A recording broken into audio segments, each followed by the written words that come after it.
እትዬ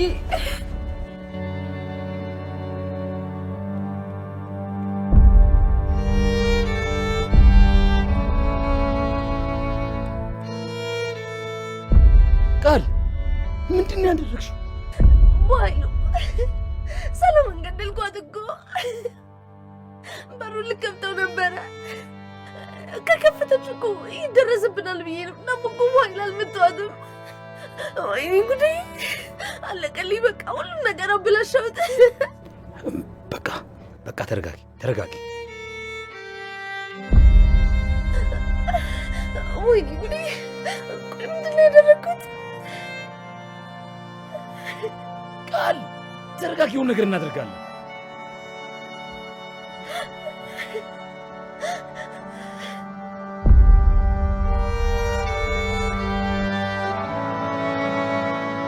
ሰላም ጤና ይስጥልኝ። ውድና የተከበራችሁ የቻናል ቤተሰቦች በያላችሁበት ዓለም ዳርቻ ሰላማችሁ በዚህ ተረፍ ይበለዝ። ቻናል አዲስ የሆናችሁ ላይክ፣ ሰብስክራይብ፣ ሼር ያደርጋችሁ ቤተሰብ እንድትሆኑ በአክብሮት እጠይቃለሁ። ዛሬም እንግዲህ አስተማሪና ተወዳጅ በሆነው በአደራ ድራማ ወደ እናንተ መጥቻለሁ። ታዲያ ባለፈው ክፍል እንዳየነው ብሌንን ሊያግቷት አቶ በኃይሉ ወደ መኝታ ክላሷ ገብተው ነበር ያለቀው ማለት ነው። እና ታዲያ ዛሬ ልክ ብሌንን ሊያግቷት ሲሉ ሰላም ጩኸት ሰማና ተነስታ ወደ ብሌን በር ትመጣለች። ታዲያ ቃል የምትባለው ተንኮለኛ እዛው ብሌን በር አካባቢ እየተንኮራደረች ና ሰው እየጠበቀች ነበር ማለት ነው። አቶ በኃይሉ ጨካኝና አረመኔው በኃይሉ ማለት ነው ብሌንን ለማገት ይተናነቃል። እስካሁን ጽጭ እንዳትይ፣ ጥጭ ብቴ ደግሞ አንቺንም እናትሽንም ማጠፋችሁ ይላታል። እኔን እንደፈለጋችሁ አድርጉኝ፣ እናቴን ግን በእናቴ ምንም እንዳታረጓት ትላለች ብሌንም። ታዲያ የተጠራጠረችውና ጩኸት የሰማችው ሰላምም ከመኝታ ክላሷ ተነስታ ወደ ብሌን ክላስ ታመራለች። ታዲያ እያዳመጠች እያለችም ወይዘሪት ቃል እንግዲህ ከጎን ብድግ ትልና እማዬ ምን ሆነች ነው ትላለች። ታዲያ ሰላምን በጣም ደንግጣ ነበር። በነገሮች ግራ የተጋባችውና የደነገጠችው ሰላምዬ ልጄ ምን ታረጊያለች ደግሞ ዜት በማለትም ትጠይቃታለች። ታዲያ ቃልም እንዲህ ስትል ነበር የመለሰችላት። እናቴ ሽንቴን ልሸናኮ ወጥቼ ነው ወደዚህ በማለትም ነበር የመለሰችላት። እኔ ምልሽ የሆነ ድምጽ የሰማው መስሎኝ። ታዲያ ድምጽ አልሰማሽም ወይ? ምንድነው የጮኸውም? ትላታለች። የምን ድምጽ? እኔ አልሰማሁም በማለትም ነበር የመለሰችላት። ታዲያ ሰላምም ከቃል ጋር አንዴ ከተባባሉ በኋላ አሁንም ወደ መንጣቴ ካልቀረ እስኪ አይቻት ልመለስም ብላ በሩ ልትከፍት ስትል አይ ደህና የተኛችውን ልጅ ታይ እንዳቀሰቅሻት ብሌንን ደግሞ ከቀሰቀሻት ራሷን ያማታል፣ ከእንቅልፍ ላይ ታቋረጥሻት ትላለች።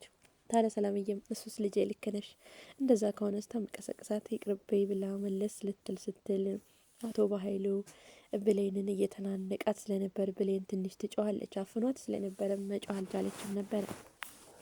ታዲያ ጩኸትና ድምጽ እየሰማችው ሰላምም አረ ጩኸት እየሰማው ነው ምንድን ነው ስትላት ቃልም ለማስቀየስ ትሞክራለች። ቅድም እኮ የጮኩት እኔ ነኝም ትላታለች። ምን ሆነች ልጄ ስትላት አይጥ አግኝቼ አይጥ እኮ እንዴት እንደሚያስፈራ ብታይ እያለች ትዘላበድላታለች። ታዲያ ሰላምም አልተዋጠላትም ነበርና ይልቁንስ ነይ እንሂድ እናንተኛ ዛሬ አንቺ ጋር ነው የምተኛው በማለትም ቃል ሰላምን አቀፍ አድርጋ ወደ ቤት ይዛት ልትገባ ስትል አሁንም ብሌን በድጋሜ ትንሽ ትጮኻለች። እንዴ ይሄማ የብሌን ድምጽ ነው፣ ስለዚህ ብሌን ጋር መግባትና ቼክ ማድረግ አለብኝ ብላ ወደ በሩም ስትሄድ ቃል እንግዲህ አሁንም አደረሰችብን፣ ጉዳችን ተጋለጠ በማለት ሰላምን ወገቧን እንጨት አንስታ ትላታለች። ታዲያ ሰላምም እዛው ብሌን በር ላይ ትወድቃለች። ታዲያ ይህንን የሰሙት በኃይሉና ብሌንም ከቤት ይወጣሉ። ብሌን ሊለቋትና አቶ በኃይሉም ብቅ ብሎ ሲያይ ሰላም ወድቃለች። ታዲያ ቃልም እናቴን ገደልኳት፣ ወይኔ የተዋረድኩ ምን ላደርግ ነው ትላለች። ታዲያ አቶ በኃይሉ ምንድን ነው ያደረግሽው ቃል ይላታል።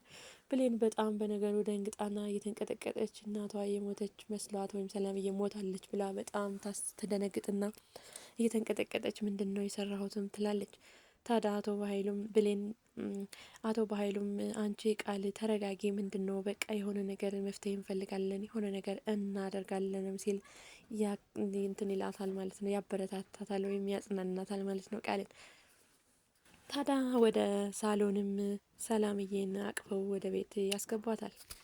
ታዲያ ሶፋ ላይ ካስተኛትም በኋላ አይኗን እያዩት የሞተች መስላቸውም ነበረ እና ቃል ወይኔ ባልነቃች ትላለች። ሰላምዬም ትንሽ ለመንቃት ስትሞክር ቃልም እንዴ ነበር ያለችው፣ ወይኔ ጉዴ አሁንማ ተና የሞተች መስሎኝ ተርፋለች እንደነካ ከተረፈችማ ምንድን ነው ማደርገው? እኔ እንደምታዋት ታውቃለች።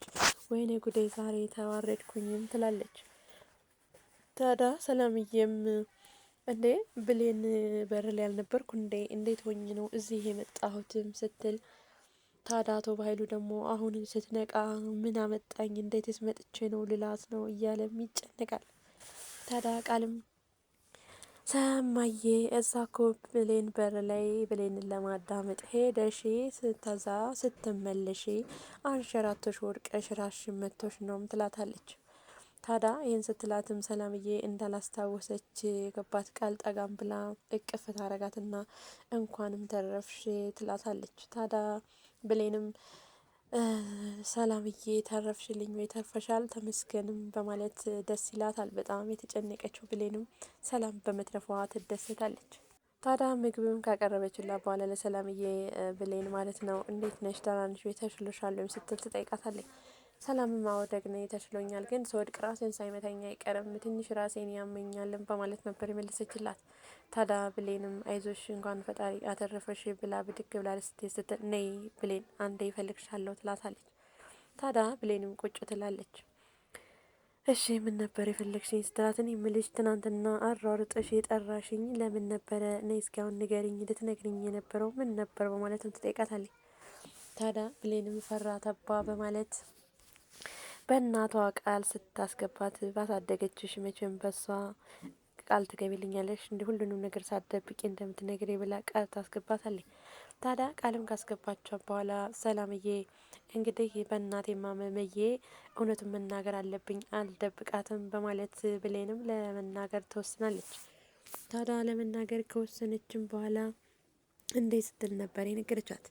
ቃል ያንቺ እውነተኛ ልጅ አይደለችም፣ ነገር ግን በኃይሉና ቃል ያንቺን ንብረት ለመውሰድ የሚያሴሩት ሴራ ነው በማለትም ስትላት፣ እኔ አላምንም ትልና በጥፊ አንዴ ትላታለች።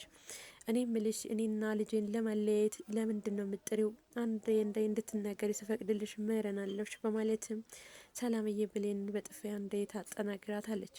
ታዲያ ከውጭ ቆማ ታሁን ሚስጥራችን ተዘረገፈ እያለች የምታዳምጠው ቃልም ሰተት ብላ ስገባና አዎ መረን አለፍሽ፣ እኔና እናቴን ለማለያየት ብዙ ነገር ትጥር ያለሽ፣ ብዙ ነገርም ጥረሻታል፣ መርዝ ልታበላት ነው ብለሽ ራሱ ባለፈው ብዙ ነገር አድርገሻልም። ስለዚህ እኔና እናቴን ለማለያየት ብዙ ያልጣርሹ ነገር የለም ትላታለች። ታዲያ በዚህ ሰዓት ብሌን ምንም ሳትል ነበረ እንደገና ድጋሜ ትጠይቃታለች። ድጋሜም ስትጠይቃት ለምን ነበር የጠራሽኝም ስትላት፣ አይ እናቴ ብር ቸግሯት ልበደርሽ ነበር ወይም ደግሞ ከደሞዜ ላይ እንድትሰጪ ነበር ትላለች። ምክንያቱም እውነታውን ስትናገር ሰላም የወንድሟንና የልጇን ነገር አምና በውሸት የካዋትን እውነት ነው ብላ ስላመነች ብሌንን ልትቀበላት አልቻለችም። ታዲያ ብሌንን ልትቀበላት ስላልቻለች ብሌንን ማስቀይሳ ብር እንደፈለገች ትነግራታለች።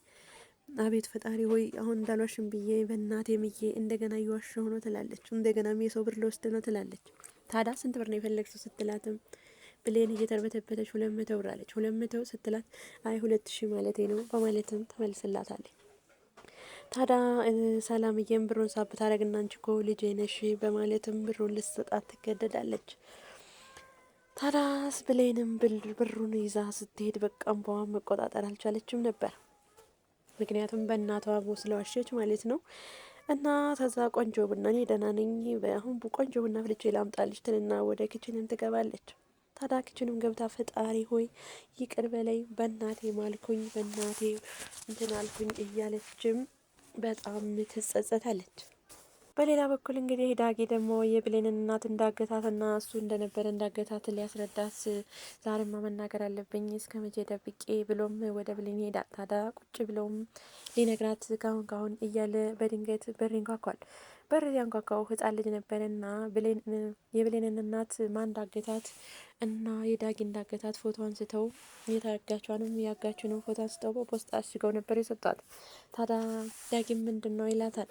አይ የሆነ ህጻን ልጅ ነው የሰጠኝ። እሱም ደግሞ ማን ለኔ ፖስታ ሊልክልኝ ይችላል ትታይ፣ እሱ የግል ሚስጥርሽ ሊሆን ይችላል አትክፈችውም ይላታል። ዳጊ ደንግጦ አይ ካንተ የምደብቀው የግል ሚስጥር የለኝም በማለትም ፖስታውን ስትከፍተው የእናቷ የአሳዳጊ እናቷና የእሱን ፎቶ ነበር ያየችው። ታዳ እዚህ ጋር ዞር ብላ ታየዋለች። አይኗም እንባ ዝሏል። ቃል አጥሯት እዚህ ጋር ነበር የዛሬው ድራማ ያለቀው ማለት ነው። ቀጣይ እንግዲህ ብሌን ዳጊ እናቷን ወላጅ እናቷን ያገታት እሱ መሆኑን ስታውቅ ምን ታደርግ ይሆንስ? ወይስ ምን ትል ይሆን? እንዴትስ ልታምንና ልትቀበል ትችላለች የሚለውን ይዘንላችሁ ምንመጣ ይሆናል። ለዛሬው እንግዲህ የዛሬው ክፍል እዚህ ላይ ነበር ያበቃው። ቪዲዮውን እስከ መጨረሻው ድረስ ተከታተሉ። ባይ ባይ።